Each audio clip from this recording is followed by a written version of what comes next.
포피의 손을 잡아요. 포피의 귀를 기울여요. 마음을 열고 포피와 친구 되면 당신의 눈이 되어 세상을 보여드려요.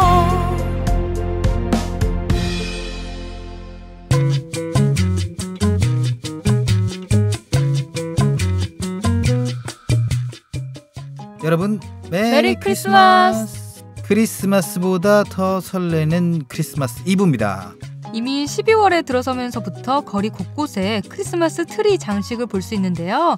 이제는 이맘쯤 눈에 띄지 않으면 뭔가 허전하기까지 한 크리스마스 트리, 언제부터 시작된 걸까요? 네, 여러 가지 설이 있습니다만은 가장 유명한 일화는 500년 전으로 거슬러 올라갑니다.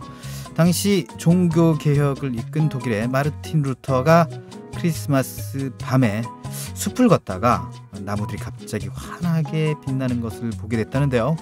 가까이 다가가 살펴보니 눈이 쌓인 전나무 위에 달빛이 비춰졌던 거라고 합니다. 그 모습을 보고 루터는 이런 말을 남겼다는데요. 인간도 저 전나무와 같이 주변에 아름다운 빛을 비출 수 있는 존재라고요. 이 깨달음을 다른 사람에게도 설명하기 위해서 전나무를 가져와서 하얀 눈 대신 나무의 솜과 촛불 그리고 별 장식을 매단 것에서 크리스마스 트리가 시작됐다고 합니다. 이런 크리스마스 트리처럼 조용히 빛을 발하며 주변을 밝히고 힘이 되는 사람들이 참 많습니다. 당장 가까이에서만 봐도 다 큰 저를 지금도 말없이 보듬어주는 부모님, 힘든 일이 있을 때 같이 울어주는 친구들이 저에겐 그런 사람들인데요. 네, 오늘 하루 그런 분들에게 사랑의 메시지를 전해보는 건 어떨까요? 크리스마스 이브잖아요? 네, 해피 홀리데이 이렇게요. 12월 24일 내 손을 잡아요. 출발합니다.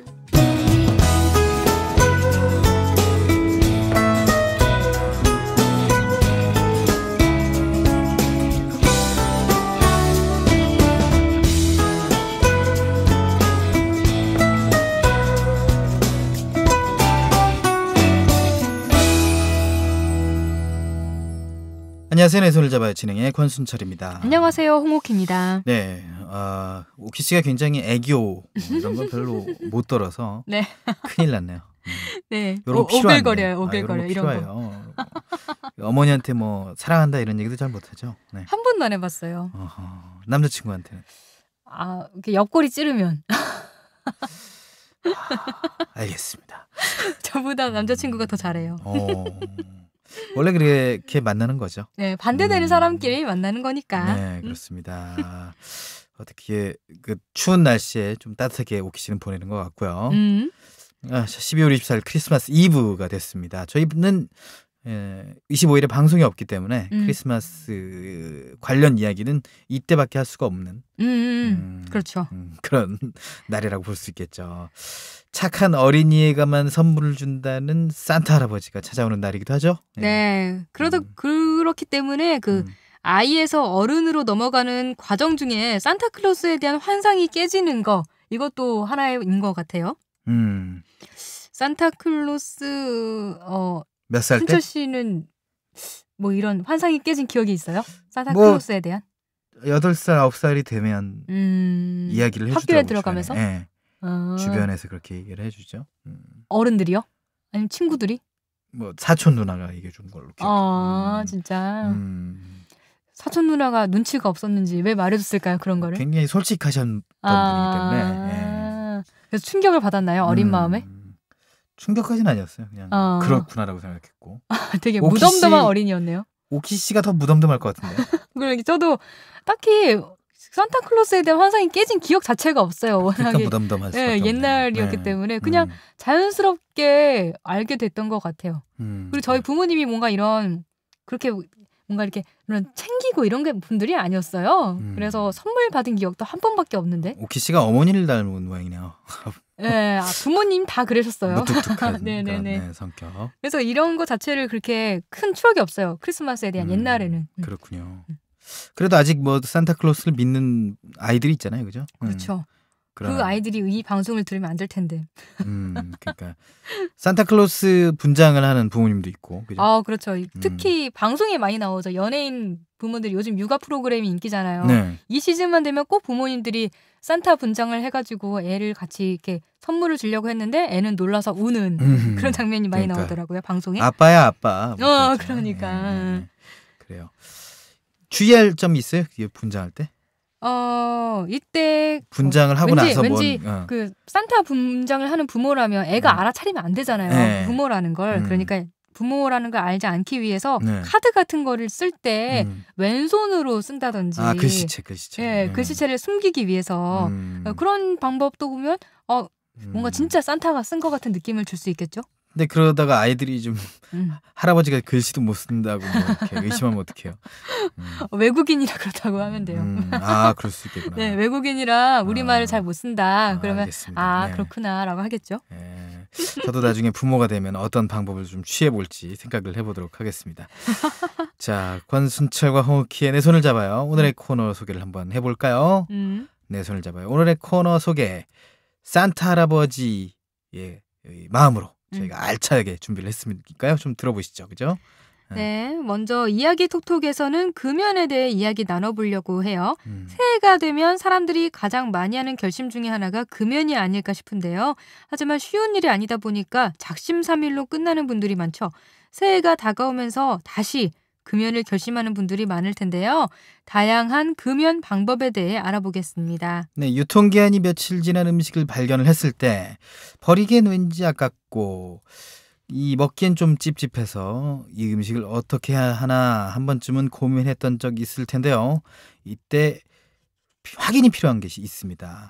바로 소비기한입니다. 권순철의 노하우에서는 실제 식품 먹어도 건강에 문제가 없는 기간을 말하는 소비기한에 대해 소개를 해드리겠습니다.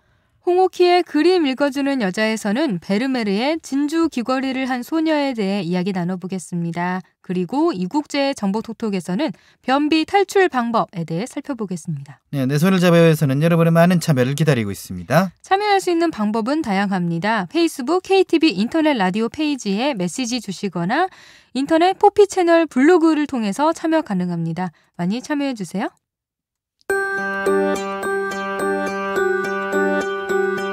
핀테크는 이미 시작되었습니다. 결제, 송금, 은행 업무 등 우리는 예전보다 간편하고 빠르게 사용하고 있습니다. 새로운 방식으로 예금, 보험, 펀드, 편리한 생활을 누리고 있죠.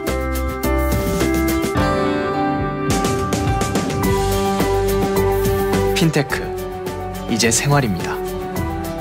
금융개혁은 이미 시작되었습니다.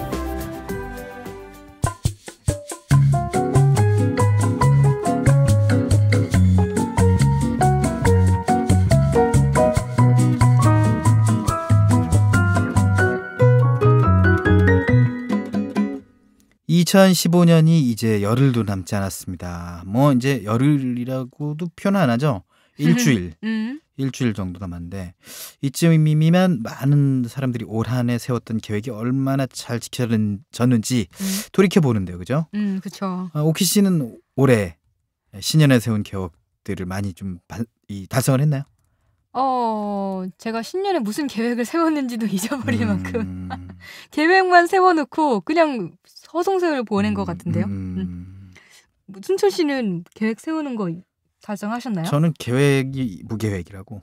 아, 무계획이 계획이다. 뭐 이런. 계획을 안 세워두는군요. 네네네. 신년 계획 같은 거를. 그럼요. 어차피 지키지도 못할 건데. 뭐 이러면서 어쨌든 나름대로 2015년은 굉장히 보람찬 한 해였다라고는 생각을 하고 있습니다. 여러모로. 그렇습니다. 저는 돈 많이 벌자 뭐 이런 계획 세웠던 것 같아요. 어쨌든 오키 씨는 돈을 좀 벌었죠. 네, 그러니까 절반은 지켰다 뭐 이렇게 생각할 수 있겠는데요. 그래요. 이렇게 많은 사람들이 신년 계획을 세우고 성공한 것도 있지만 실패한 것도 있을 텐데요. 그중에 가장 많이 포기하는 게 여자는 다이어트, 남자는 금연이 아닐까 싶은데요. 네, 맞습니다. 특히 이번 연도에는 담배값 오른다고 끊어야겠다고 하는 사람들이 정말 많았는데 맞아요. 한두 달 지나니까 안 되겠다면서 다시 피는 사람들도 꽤나 많더라고요. 저는 담배를 안 펴서 모르겠어요. 왜 이렇게 끊는 게 어려운지. 주변에 뭐 계시잖아요. 주변에는 있는데 저는 이해가 안 되죠. 아무튼 제가 담배를 피지 않으니까. 그 국립건강보험공단에서도 금연치료 지원 사업을 실시했는데요. 올해 11월까지 20여만 명이 참여했습니다. 그런데 70%에 달하는 사람이 중도에 포기했대요. 금연을 시도를 했는데 그렇게 됐군요. 자, 우스갯소리로 금연에 성공한 사람과는 상종도 하지 말라 뭐 이런 말이 있어요. 맞아요. 그만큼 금연을 한다는 것이 어렵고 강한 결심을 하지 않으면 실패한다는 얘기죠. 네, 금연한 사람은 독하다 이런 말이죠. 금연이 어려운 이유는요. 사실 저의 입장에서는 그냥 오늘부터 손에 놓고 참으면 되지 않나. 그냥 되게 간단하게 쉽게 생각했는데 흡연하는 사람들은 말이 쉽지 그게 정말 힘든 일이라고 계속 생각난다고 하더라고요. 오키 씨 경우에는 커피는 어때요? 커피 저 그냥 마시면 마시고 안 마시면 안 마시고. 그렇구나. 네. 그게 쉽지 않아요. 근데 진짜 이 담배를 피지 않는 사람 눈에는 사방팔방 금연법이 널려 있고 그냥 금연 보조제가 있으니까 치료를 받는데도 실패한 사람들이 쉽게 이해하지 않아요. 그죠? 하지만 흡연자들 입장에서도 이것만 피고 다시는 안 피운다. 뭐 굳게 결심을 하는데 하루도 못 가서 담배에 손이 가고 이틀을 참아도 결국 3일째는 담배 가게에 달려가는, 요새는 담배 가게가 아니라 편의점 이런 곳에 많이 파니까 여기 달려가가지고 담배를 결국 사게 되는 그런 경우가 생기고 뭐 그러면서 굉장히 스스로도 울고 싶다 뭐 이런 입장이죠, 그죠? 네. 이렇게 담배를 끊기 어려운 건 이미 뇌가 니코틴의 노예가 됐기 때문이라고 합니다. 정확한 의학 용어가 있네요. 니코틴 의존증인데요. DSM-IV라고 미국 정신의학회에서 정신질환들을 분류한 매뉴얼이 있어요. 여기에도 니코틴 의존증이라는 병명이 게재되어 있습니다. 정신질환이라는 거네요. 그렇군요. 정확하게 담배를 끊지 못하는 사람은 니코틴 의존증이다 이렇게 적혀 있다는 거죠.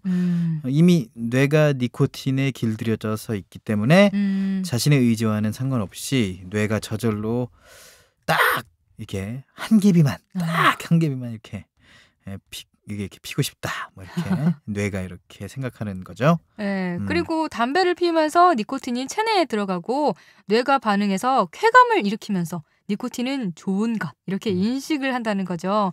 이미 뇌에 이런 느낌이 자각된 만큼 웬만한 의지로는 금연을 하기가 어렵다고 하네요. 그래도 담배는 백해무익이라는 말이 있을 정도로 안 좋잖아요. 네, 흡연이 곧 질병이라는 말도 있어요. 이번에 보건복지부에서 제작한 금연 광고를 보면 그런 부분이 잘 나타나 있는데요. 보셨을 것 같은데 저도 본 것 같아요. 워낙 많이 나오기 때문에 흡연자가 편의점에서 담배를 살 때 담배 주세요라고 하는 게 아니라 폐암 하나 주세요, 뇌졸중 하나 주세요 이렇게 말하는 광고죠. 폐암 1mm 주세요, 뭐 이렇게. 네, 그렇게.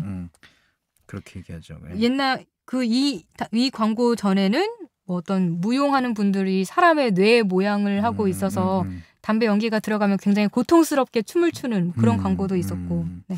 이 광고를 통해서 담배가 곧 질병이고 죽음에 이를 수 있다는 내용을 담고 있는 게 이제 대부분의 그 금연 광고들입니다. 실제 세계 보건기구 유명하죠. WHO예요. WHO에 따르면 흡연으로 매년 600만 명의 사망자가 나오고 그중에서 500만 명은 직접 흡연으로 나머지 100만 명은 비흡연자라고 합니다. 간접 흡연을 한다는 얘기죠. 흡연은 만성 폐쇄성 폐질환과 호흡기 질환, 심장마비를 일으키는 주범으로 건강에 가장 큰 피해를 주는 위험인자라고 밝혔죠.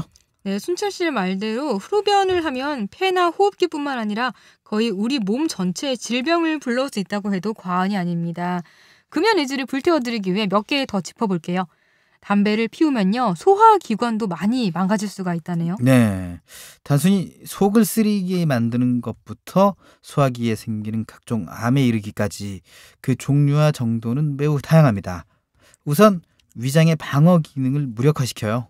담배가. 위에서 나오는 위산은 뚜렷한 산성으로 이 음식물은 물론 웬만한 것은 다 삭게 이게 산성이 이제 네네. 노출이 돼 있으니까 다 이제 녹아버린다는 얘기예요. 네네. 이 위장의 벽은 위산에 스스로 소화되지 않는 장치를 가지고 있지만 방어 장치가 힘을 발휘하지 못하게 되면 스스로가 소화되고 많은 일이 생기게 되는 거죠. 위장의 벽이 소화가 될 수도 있다. 네.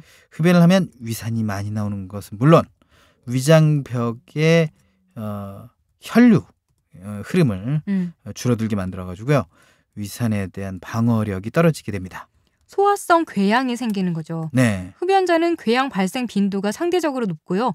약을 투약해도 궤양 치유가 일반 사람들보다 늦다고 합니다. 네, 간에도 문제가 생긴다고 하네요.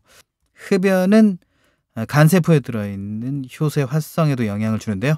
이렇게 효소의 활성이 변하면 간에 들어온 다른 약의 대사 속도도 변하게 됩니다. 즉 흡연자가 복용한 약은 비흡연자에 비해서 더 빠르거나 더 느리게 대사가 되고요. 그 효과를 예측하기 힘들게 되는 거죠. 동일한 병과 상태 같은 약을, 그러니까 동일한 병의 약을 이제 비흡연자보다 2배 이상 투약을 해야지 비슷한 효과를 낼 수가 있다는 경우도 많다고 합니다. 네, 그 밖에도 여성 불임이 비흡연자보다 25% 높고 남성 불임은 비흡연자보다 50% 높다고 합니다.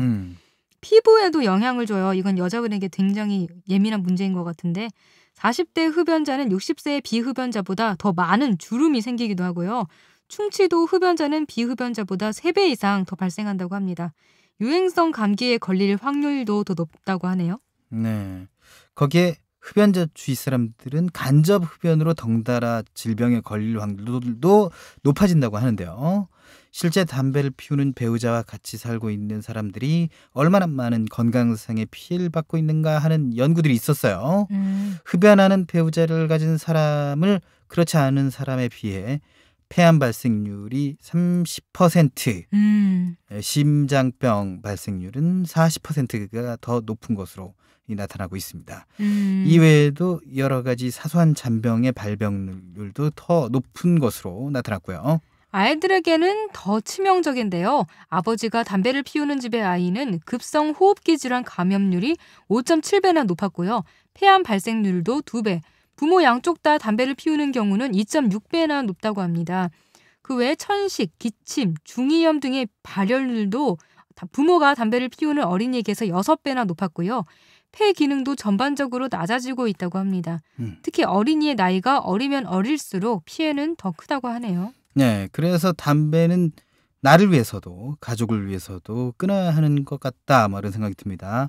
아까 말한 대로 정말 쉬운 일은 아니에요, 이게. 그렇죠. 그래서 저희가 금연을 결심한 분들에게 꼭 금연에 성공하시길 바라면서 몇 가지 방안을 조사를 해왔습니다.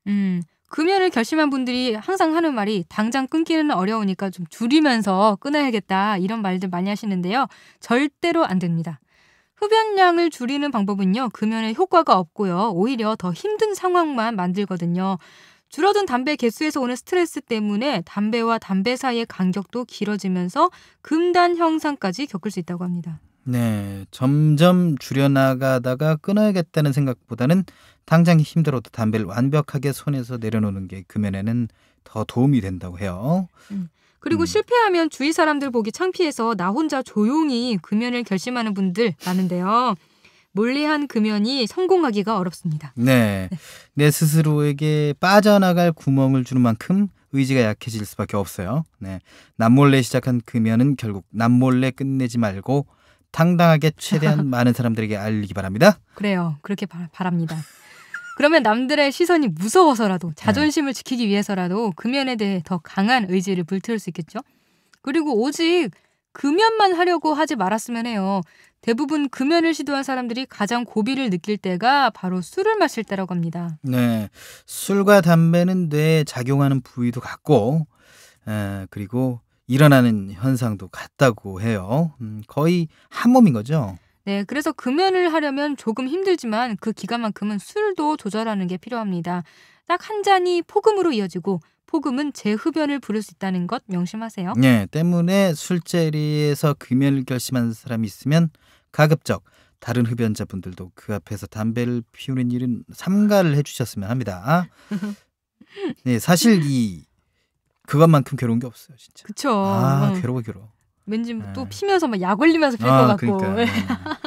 너무 괴로워. 네. 그러니까 좀 같이 좀 이렇게 잘 도와주셨으면 좋겠어요. 어렸을 때 엄마가 과자 많이 먹지 말라고 그 높은 냉장고 위에나 아니면 선반에 올려두거나 아니면 숨겨두거나 그래서 정말 애타게 자기 손이 닿지 않는 곳에 있는 과자를 애타게 바라본 그런 심정들일 거예요. 금연을 결심한 사람을 도와주지는 못할 망정 괜히 약 올린다며 담배 여기 내뿜는 이런 분들도 있는데 정말 그러시면 안 됩니다. 그러시면 안 된답니다. 네. 술뿐만 아니라 이것도 피하는 게 좋다고 해요. 우선 배고픔. 배가 고프면 보통 당 떨어진다고 하죠. 혈당이 불안해지면서 흡연 욕구가 생길 수도 있다고 합니다. 금연 중에는 꼭 삼시세끼 밥 잘 챙겨서 먹고 배고픈 상태를 피하는 것이 좋아요. 배고픈 상황 만들면 안 된다는 거예요. 이게 제일 힘들지 않을까 싶은데요. 화를 피하고 과도하게 스트레스 쌓이는 일도 피하는 게 좋습니다.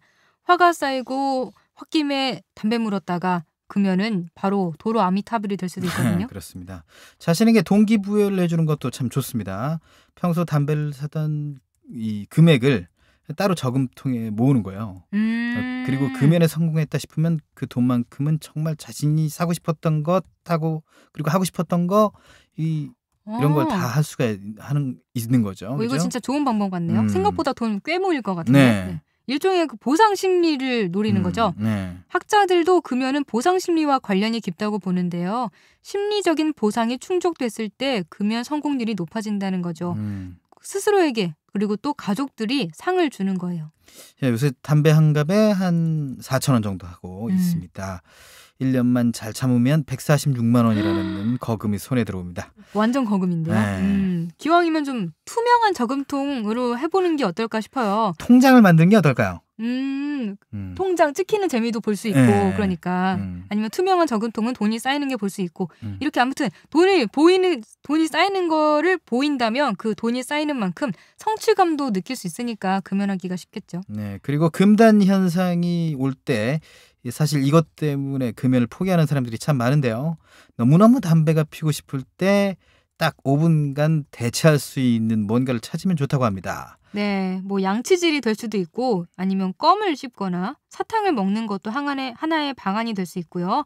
아니면 잠깐 운동을 하는 것도 좋습니다. 네, 금연을 혼자 이어나가기 힘들면 기관의 도움을 받는 것도 참 좋을 것 같습니다. 네, 복지부는요. 흡연을 시작한 지 얼마 안 된 가벼운 흡연자부터 고도 흡연자까지 단계별 흡연자에 맞춰서 금연 시스템을 설계에 도움을 주고 있습니다. 특히 고도 흡연자를 위해서 18개 지역 금연 지원센터를 중심으로 전문 금연 캠프를 운영하고 있습니다. 네, 금연 관련 의약품의 보조금도 지급을 해서 저렴한 가격의 금연 치료제를 활용할 수 있도록 하고 있어요. 네, 병의원을 통한 금연 치료에도 건강보험 혜택을 주고 있습니다. 국민건강보험공단은 올해 2월 25일부터 금연 치료를 희망하는 흡연자를 대상으로 금연 치료 건강보험 지원 사업을 시행하고 있는데요. 8주에서 12주 동안 금연 치료 진료 상담을 6회 받을 수 있습니다. 네, 이게 1년에 2회까지 이 프로그램을 이용할 수 있어요. 그죠? 진료비, 금연 치료 약품 구입비의 80%를 지원을 받을 수 있는데 금연 치료제를 12주 동안 먹고 의사의 상담 받을 경우 본인이 부담해야 될 금액은 20%에 해당하는 약 87,000원 정도라고 합니다. 나머지는 국가에서 지원을 받을 수 있어요. 프로그램을 이수한 뒤 6개월 동안 금연에 성공하면요. 연 1회에 한해서 10만 원의 보상금까지 받을 수 있다고 합니다. 네, 국민건강보험공단 홈페이지에서 금연 지원 기금 여기에 대해서 자세히 나와 있다니까 궁금하신 분들은 참고를 좀 하시면 되겠네요. 그리고 가끔 충동을 억제하지 못해서 결국 한 개비만 이러면서 피고 많은 분들이 있는데요. 그때가 중요하다고 합니다. 담배를 입에 물었어요. 피웠어요. 그러면 난 이제 틀렸어. 이렇게 단번에 포기하지 말고 다시 끊으려고 노력을 해보세요. 그 고비를 넘기면 금연에 성공할 확률이 더 높아집니다. 네, 금연 참 어렵고 멀게만 느껴지지만 이 3개월만 견뎌내면 대부분 니코틴이 빠져서 성공할 수 있다고 합니다. 3개월. 네. 3개월만 참으면 남은 평생이 행복해질 수 있는 거예요. 이번만큼은 금연 작심 3일이 아닌 작심 평생이 되기를 바랍니다. 17년 만에 노사정 대타협이 이루어졌습니다. 하지만 일자리를 찾는 많은 사람들이 대타협의 실천을 애타게 기다리고 있습니다. 그들의 일자리가 빈자리가 되지 않도록 반복되는 쪼개기 계약은 사라져야 합니다. 일하고 싶으면 2년 더 일자리가 보장되어야 합니다. 재취업의 기회가 확대되어야 합니다. 대한민국 모두가 원하는 일자리를 찾을 수 있도록 노동개혁 입법을 응원합니다.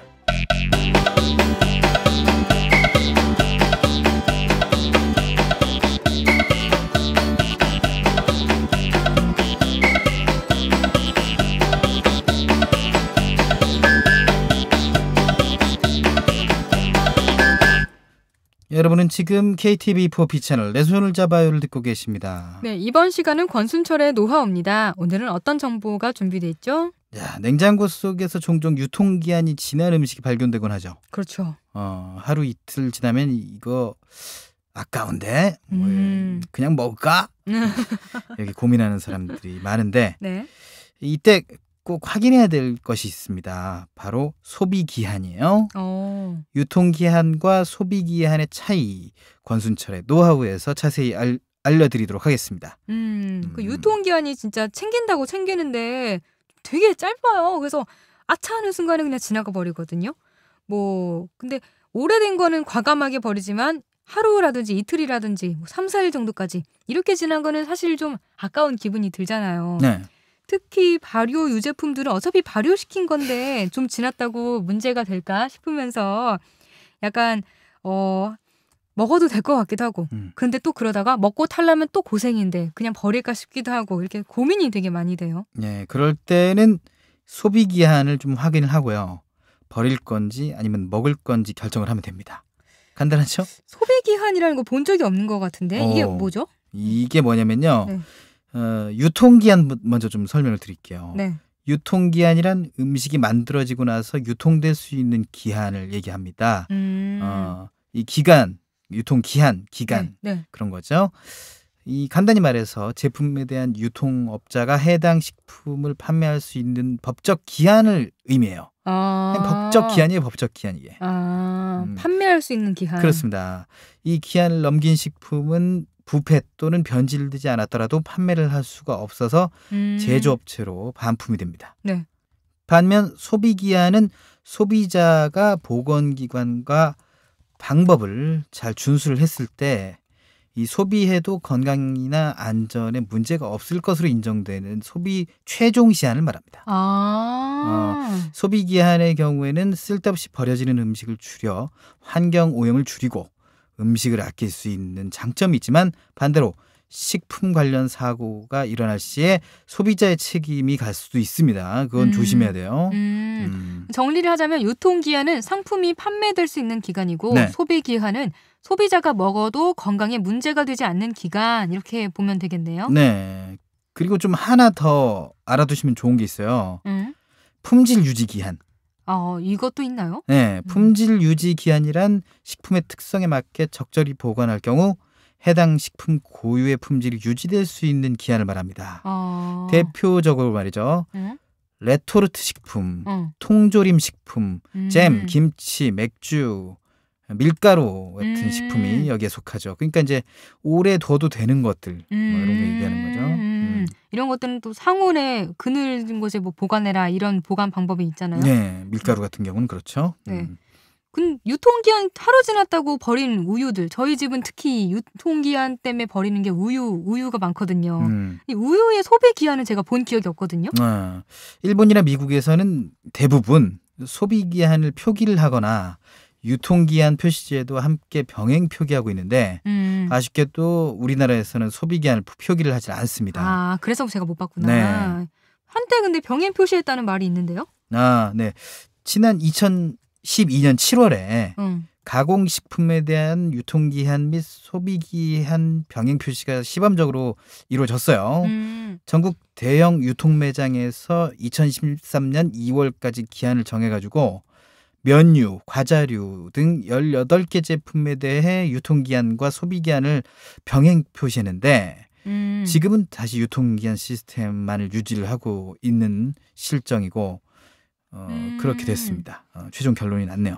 왜 이렇게 다시 또 바뀌었는지 모르겠네요. 소비자 입장에서는 소비기한 같이 표시되는 게 좋을 것 같은데. 네. 안전하게 먹으려면 유통기한 안에 먹는 게 맞긴 하지만 하루 이틀 지난 건 버리기 아깝잖아요. 그래서 뭐 대략적인 소비기한을 여기 라디오에서라도 좀 알아두면 좋을 것 같은데요. 네, 우선 가장 민감하게 여기는 식품 중 하나가 우유입니다. 우유는 미개봉 상태에서 유통기한 경과 후 45일까지는 괜찮다고 해요. 45일이나 괜찮다고요? 우유가요? 냉장 보관하면 괜찮다는 얘기죠. 와, 개봉하면요?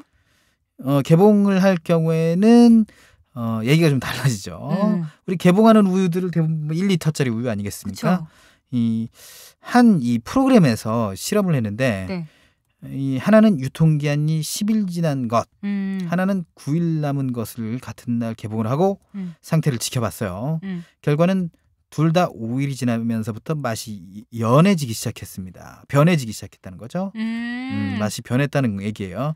그러면 유통기한보다 개봉한 지 5일이 지나면요. 그때부터 좀 조심할 필요가 있겠다라고 그런 거네요. 네네. 네. 발효한 요거트는요? 네, 요거트는 발효 과정을 거친 식품이기 때문에 유통기한 경과 후 10일까지는 괜찮다고 합니다. 물론 개봉하지 않은 상태를 기준으로죠. 또 다른 음식으로 달걀이 있습니다. 달걀은 유통기한 경과 후 25일까지는 먹을 수가 있다고 합니다. 상태가 멀쩡할 때 얘기겠죠? 네. 뭐 깨지거나 그러면 안 된다는 얘기예요. 예. 이게 껍질이 깨지지 않은 온전할 때 해당되는 얘기가 될 수 있겠다는 거예요. 이 헷갈릴 때는 말이죠. 물에 넣어보면 됩니다. 계란을요? 네. 물에 둥둥 뜨면 신선도가 떨어지는 것이기 때문에 먹지 않는 것이 좋습니다. 뜨지 않고 가라앉아야 먹을 수 있는 거? 네. 또 다른 식품들은 뭐가 있을까요? 네. 식빵은 구운 다음부터 노화가 진행돼요. 그래서 이 실온보다 냉동 보관을 하는 게 좋고요. 냉동 상태로 밀봉 보관을 한 식빵은 유통기한 경과 후 18일까지는 괜찮다고 합니다. 다들 생각보다 되게 오래 가네요. 네, 그렇습니다. 고기는 어떨까요? 가끔 냉동실 구석에서 꽝꽝 언 상태로 발견되는 고기들을 보면은 좀 아깝기도 하고 상한 거 아닐까 의구심이 들기도 하고 그런데 옛날에 이게 실과책에서 저도 좀 본 기억이 나는데 네. 고기 유통기한 네. 냉동 상태로 유지한 소고기, 햄은 유통기한 경과 후 5주까지는 괜찮아요. 역시 꽁꽁 밀봉을 해가지고 보관했을 경우죠. 고기에서 냄새가 나거나 색이 검게 변했다면 상한 것이니까 버리는 게 좋죠. 라면도 보관 방법만 잘 지켰다면 유통기한 경과 후 8개월까지는 괜찮다고 해요.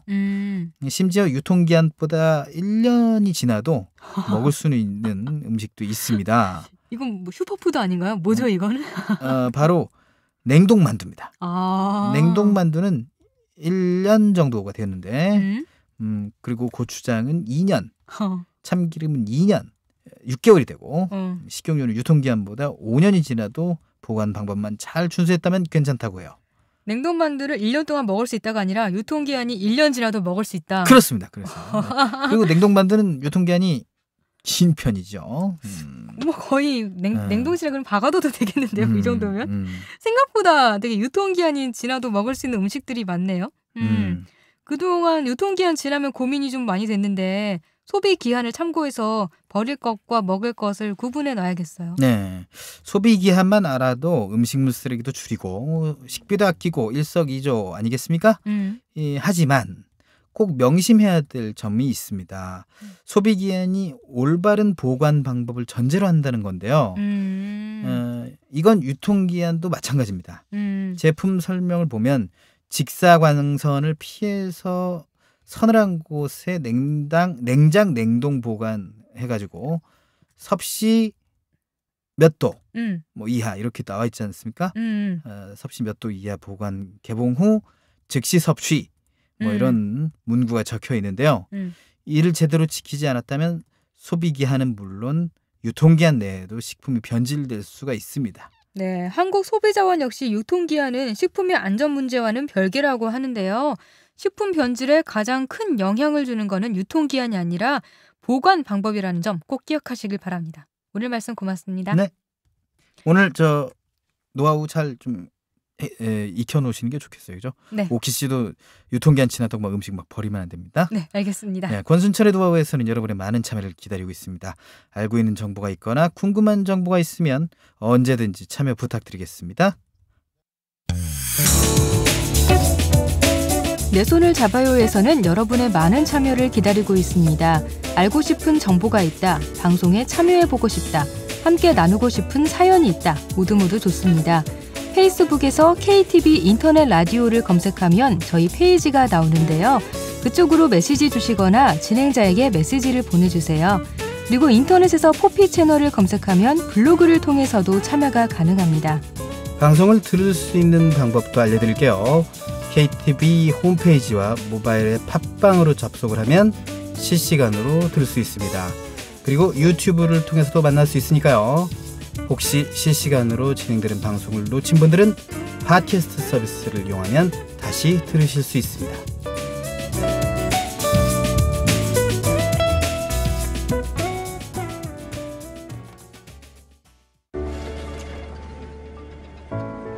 도대체 언제 할 거야? 이제 빨리 하고 보고 드리겠습니다. 아니, 퇴근 언제 할 거냐고? 근로시간이 줄어듭니다. 나 회사 관두게 됐어. 그럼 다음 달 생활비는? 실업급여 받으면서 천천히 찾아보자, 여보. 실업급여가 늘어납니다. 최 씨, 오늘이 마지막 출근이에요. 내일부터 정규직으로 출근해요.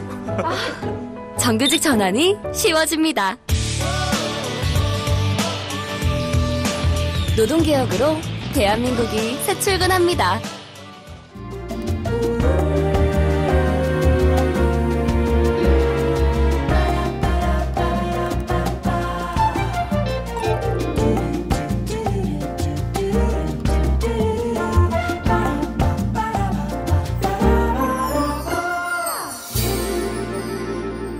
이번 시간은 아름다운 홍옥희의 그림 읽어주는 여자입니다. 감사합니다. 그래요. 어떤 명화를 이야기를 좀 해볼까요? 네, 오늘은 아름다운 저희만큼 아름다운 그림을 잘하네요. 애교도 잘 떨겠네요. 네. 오늘은 요하네스 베르메르의 진주 귀걸이를 한 소녀에 대해 살펴보려고 해요. 진주 귀걸이를 한 소녀. 네. 일명 네덜란드의 모나리자라고도 불리는데요. 베르메르의 대표작으로도 손꼽히고 있죠. 예. 베르메르는 렘브란트와 같이 17세기에 활동한 네덜란드 화가인데요. 화가 개인의 삶에 대해 거의 알려진 바가 없는 비밀에 쌓인 인물입니다. 네. 생전의 작품도 32점 정도밖에 안 됐고. 네. 그리고 43살에 사망을 했는데 평생을 네덜란드 델프트에서만 살았다고 전해져요. 그래가지고 워낙 신비스럽기 때문에 별명이 델프트의 스핑크스라는 별명도 있다고 하네요. 스핑크스가 약간 불가사리한 그렇죠. 그런 거잖아요. 네. 생전의 작품 단 32점이라고 했잖아요. 그림의 크기도 거의 비슷비슷해요. 그림을 하나하나 굉장히 신중하게 그렸던 만큼 그리는 속도도 굉장히 느렸기 때문에 작품 수 개수가 별로 몇 가지 없지 않나. 다작을 하지 않았다 이거죠? 네, 그렇습니다. 당시 베르메르의 그림 꽤 비싼 값에 팔렸지만 작품 수가 너무 좀 적어서 생계를 유지하기에는 부족했다고 하죠. 네, 그래서 그는요 아버지가 물려준 여관을 경영하면서 생계를 꾸려나가야 했습니다. 베르메르의 그림에는 당시 네덜란드 사회의 모습이 섬세하게 담겨 있는데요. 그가 살았던 17세기 네덜란드는 상업적으로 경제가 부흥하던 시기였습니다. 전 유럽을 통틀어서 정치, 경제, 문화 할 것 없이 네덜란드가 선두를 달리고 있었어요. 선두를 달리고 있군요. 네. 있었군요. 그래서 그 시기를 네덜란드의 황금기라고 부르기도 해요. 그죠? 네, 그렇죠. 그만큼 사치와 향락 이거 이제 따라옵니다. 부유는 사치와 향락이 따라오게 되겠어요. 그렇죠. 사치와 향락이 좀 만연하기도 했습니다. 그런데 당시 네덜란드에 또 탈뱅주의에 기반한 그 신교가 주된 종교였어요. 네덜란드의 종교. 이 삶의 기반이나 마찬가지였다고 하죠. 이 종교가. 네, 칼뱅주의는 검소함과 노동 그리고 근면을 강조했습니다. 그래서 부르주아층도 모든 일을 하인에게 맡기기보다는 본인들이 좀 스스로 하기도 했어요. 그렇군요. 네. 자, 이 또 핵가족이라는 개념이 생겨난 시기도 했습니다. 이 네네. 부유하면 좀 경제도 좀 풍요로워지고 독립을 하는 그렇죠. 그런 경우도 많으니까 말이죠. 그렇죠. 부부와 아이를 기초로 하는 가족 개념은 양육과 가정교육에 대한 관심으로 이어졌는데요. 그렇죠. 그만큼 가정을 관리하는 방법을 적은 이 설교집이죠. 설교집들이 많이 출판이 됐습니다. 네, 베르메르는 그림을 통해서 이런 네덜란드의 사회 변화상을 표현했습니다. 베르메르가 주로 그렸던 장르화를 통해서요. 장르화가 뭔지 궁금하실 텐데요. 일정 계층 사람들의 일상생활을 담는 그림을 말해요. 바느질을 하거나 빨래하거나 아니면 아이에게 젖을 먹이거나 가정교육을 하는 모습 등이 주된 소재였습니다. 네, 베르메르의 그림은 굉장히 정적이고 고요해 보이는 특징을 가지고 있죠. 네, 또 그의 특기는요. 흰색 점 하나로 인물이나 사물에 떨어지는 빛을 표현했다는 점이에요. 그 흰 점 하나하나가 그림이 굉장히 사실적으로 보이게 하는 효과를 나타내고 있습니다. 그만큼 베르메르가 그 흰 점을 어느 부분에 찍어야 그림이 사실적으로 보일지 수없이 고민하고 생각한 끝에 점 하나를 찍은 거라고 생각해요. 네, 그러니까 작품 하나를 그릴 때 그렇게 시간이 오래 걸리지 않았을까 하는 생각도 듭니다. 그죠? 네, 굉장히 신중하게 점 하나를 찍었나 봐요. 네. 베르메르는 또 특히 이 그림의 배경을 자세히 그려가지고요. 지금이 어떤 상황인지 힌트를 주기도 했죠. 네네. 매우 이게 역사적 사료가 될 수 있다는 얘기예요. 그러니까. 그렇습니다. 네, 배경 속의 장치들을 통해서 특정 상징을 나타내기도 했는데 네, 예를 들어서 베르메르의 그림에 자주 등장한 진주라는 소재는요. 때로는 순수함을 상징했고요. 때로는 사치를 상징하기도 했습니다. 진주 귀걸이를 한 소녀도 베르메르가 자주 등장시킨 소재인 진주가 제목에서부터 나타나고 있죠. 진주에 비친 영롱한 빛이 정말 사실처럼 느껴져서 유명한 그림이에요. 그러면 그림 한번 살펴볼까요? 이 그림은 베르메르의 다른 그림과는 다르게 아무것도 없는 칠흑처럼 검은 배경으로 되어 있습니다. 오직 인물의 측면만을 그려서 인물에게만 시선을 집중시키고 있습니다. 몸이 그림 왼쪽을 향해 있는 소녀는 얼굴만 살짝 돌려서 관람자의 눈을 응시하고 있습니다. 소녀는 눈썹과 속눈썹이 거의 그려지지 않아 커다란 두 눈만 맑게 빛나고 있습니다. 눈썹이 없기 때문에 베르메르의 나라인 네덜란드를 따서 네덜란드의 모나리자라는 별명이 붙었습니다. 그림 기법도 다빈치의 모나리자와 비슷합니다. 눈이나 입술 등의 윤곽선을 뭉개고 어둡게 처리한 스푸마토 기법으로 좀 더 신비스럽고 몽환적인 표정 연출이 가능해졌습니다. 또 소녀의 눈동자를 가만히 들여다보면 실제 사람의 눈동자를 보는 것 같은 깊이감과 생동감이 느껴집니다. 진한 홍채와 그보다 옅은 눈동자의 색, 그리고 흰 점으로 표현한 동그란 빛이 굉장히 사실적으로 표현됐기 때문입니다. 특히 이 흰 점 때문에 영롱해 보이는 눈이 정말로 관람자와 시선을 마주치고 있는 듯한 느낌이 듭니다. 소녀의 앵두 같은 붉은 입술은 살짝 벌어져 있습니다. 인위적으로 다물지 않은 입술이 실제 사람의 평소 표정을 보는 것 같이 자연스러워 보입니다. 입술에도 흰 점을 찍어 반짝이게 만들었고 도톰함이 느껴지게 하고 있습니다. 또 소녀의 얼굴 정면을 향해 내리쬐고 있는 빛 때문에 상대적으로 밝은 콧등과 얼굴의 뒤로 갈수록 어두워지는 그림자는 인물이 살아있는 듯한 느낌을 더하고 있습니다. 이 그림의 포인트가 되는 진주 귀걸이도 진짜 같은 느낌을 줍니다. 베르메르의 세심함은 소녀가 입고 있는 옷의 흰색 셔츠가 진주 귀걸이의 거울처럼 반사되어 있는 것만 봐도 알 수 있습니다. 이렇게 사실적인 빛의 표현으로 진주 귀걸이가 더욱 맑고 투명해 보입니다. 소녀는 이마에 파란 터번을 두르고 그 안에 노란 터번으로 정수리를 감싼 채 밑으로 늘어뜨리고 있습니다. 소녀가 입고 있는 옷은 황토색에 가깝습니다. 베르메르는 그림에 파란색과 노란색을 즐겨 썼습니다. 이 터번 덕분에 소녀의 모습이 이국적으로 보입니다. 관람자를 지긋하게 응시하고 있는 소녀의 영롱한 두 눈과 살짝 벌어진 입술은 마치 눈으로 무언가 이야기하고 있는 듯한 느낌을 주기 때문에 그 신비한 매력이 베르메르의 대표작으로 손꼽히게 하고 있습니다.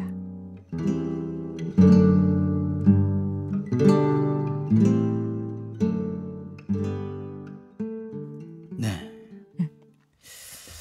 자, 이 그림에 매료된 사람들은 이렇게 아름다운 모델이 누군지 궁금했는데요. 네, 하지만 지금은요, 이 소녀가 실제 인물이 아니라 특정 유형의 사람을 상상해서 그리는 트로니 작품으로 알려져 있습니다. 네. 그러니까 베르메르는 터번을 두른 이국적인 여성의 유형을 상상해서 그림을 그린 거죠.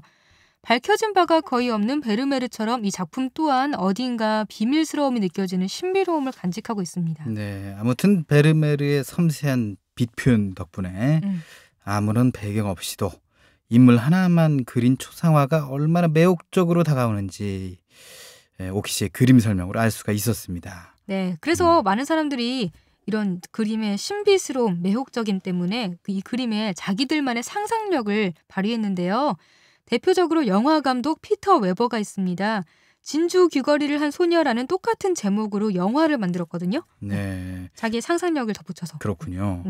베르메르 역은 킹스맨으로 유명한 콜린 퍼스가 맡았고요. 하녀인 브리트 역은 어벤져스 출연했던 스칼렛 요한슨이 맡았습니다. 네, 그렇습니다. 그는 베르메르와 진주 귀걸이를 한 소녀가 주인과 하녀 관계인 이런 서로 플라토닉하게 사랑을 하는 사이라고 상상을 했군요. 네네, 그랬어요. 그래서 영화 속에서 스칼렛 요한슨이 이 그림 속의 소녀처럼 똑같이 파란색과 노란색 터번을 두르고 진주 귀걸이를 한 채 콜린 퍼스의 초상화 모델이 되어주는 장면이 나오는데요. 실제 그림 속의 소녀가 영화로 튀어나온 듯한 굉장히 놀라운 싱크로율을 보였습니다. 그렇군요. 네. 홍옥희의 그림 읽어주는 여자, 오늘은 요하네스 베르메르의 진주 귀걸이를 한 소녀에 대해 이야기를 나눠봤습니다. 네, 듣고 싶은 명화가 있다면 주저하지 말고 메시지 보내주세요. 페이스북 KTV 인터넷 라디오 페이지나 저희 포피 채널 블로그에 남겨주시면 됩니다.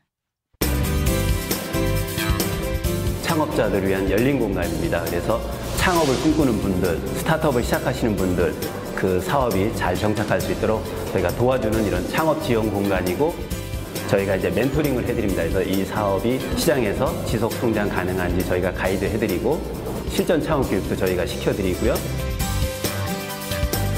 또는 개발자 대회, 경진 대회, 투자자의 만남, 이런 네트워킹 프로그램들을 저희가 가지고 여기 오시는 분들에게 굉장히 큰 에너지를 드리고 있습니다. 꿈이 있으신 분들 드림멘토로 오십시오. 저희가 적극 지원해 드리겠습니다.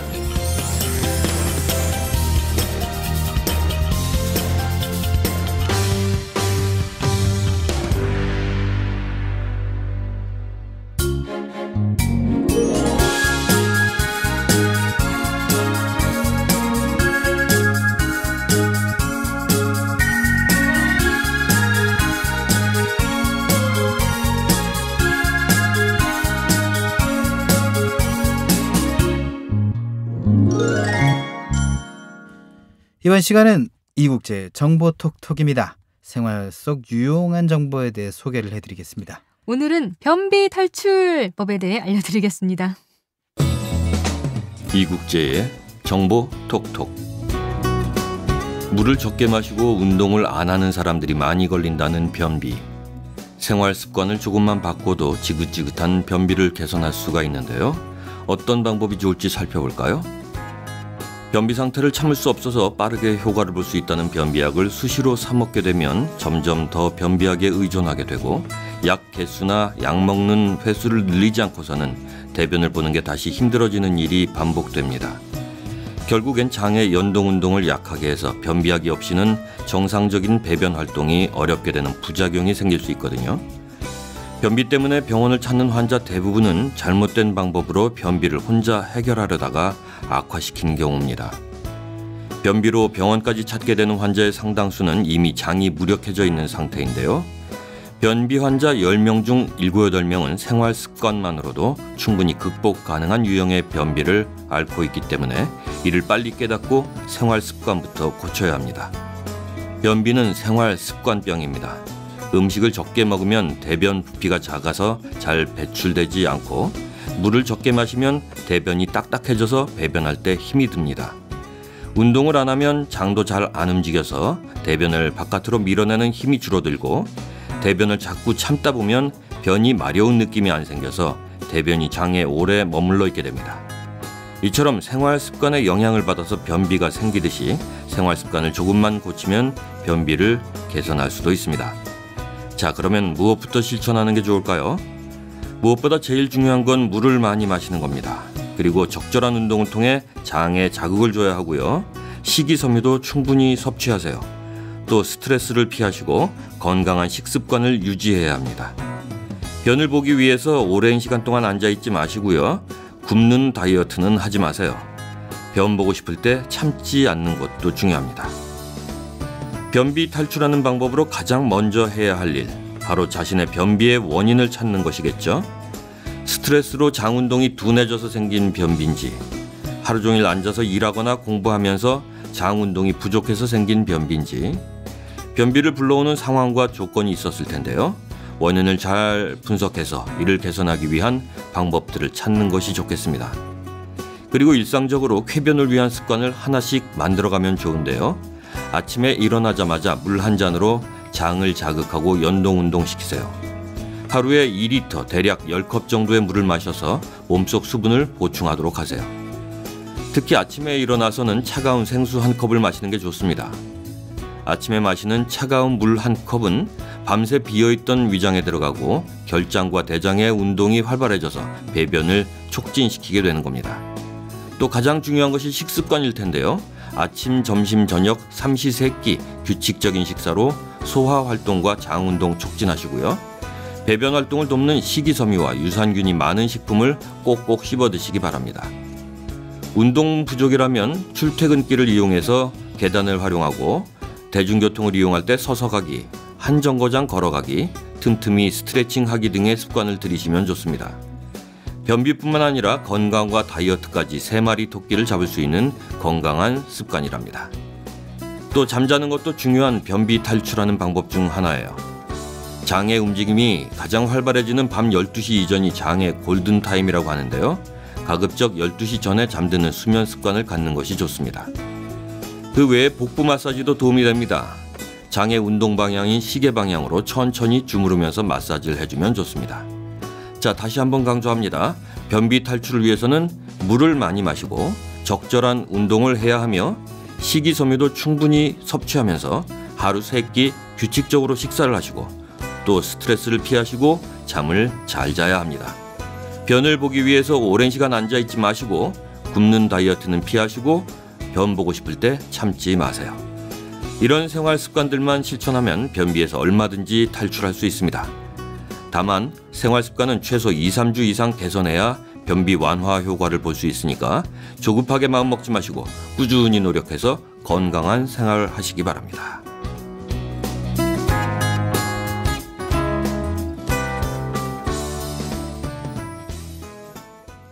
자, 변비 참 어디 가서 말도 못하는 고통입니다.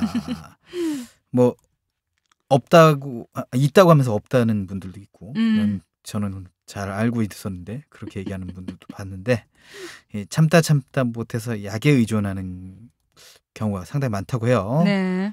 좋은 방법은 아니에요. 약이. 네. 그러니까 조심하셔야 될 것 같아요. 네, 대한대장학문학회의 조사에 따르면요. 변비를 해결하기 위해 12.8%는 변비약 복용을, 12.6%는 카페인 섭취를, 1.8%는 흡연을, 2%는 관장을 시도한다는데요. 이런 방법들은 결과적으로 장을 더 무력하게 만들어서 변비를 악화시키는 주범입니다. 더 조심하셔야 돼요. 네, 그렇습니다. 대한민국 국민 중 20%가 변비에 시달리는 것으로 추정된다는데요. 대부분 생활 습관이 문제인 만큼 정확하게 원인만 좀 파악을 하면 고쳐진다고 합니다. 네, 지피지기면 백전백승이라는 말이 생각이 나는데요. 지긋지긋한 변비, 이번에는 꼭 탈출하시길 바랍니다. 네, 아주 즐거운 날 12월 24일 크리스마스 이브 목요일 내 손을 잡아요. 저희가 준비한 소식 여기까지입니다. 네, 변비 소식을 마지막으로 크리스마스 이브에 전해드렸는데요. 저희는 월요일 오후 1시에 다시 찾아오겠습니다. 네, 지금까지 진행의 권순철, 홍옥희였습니다. 함께해 주신 여러분 고맙습니다.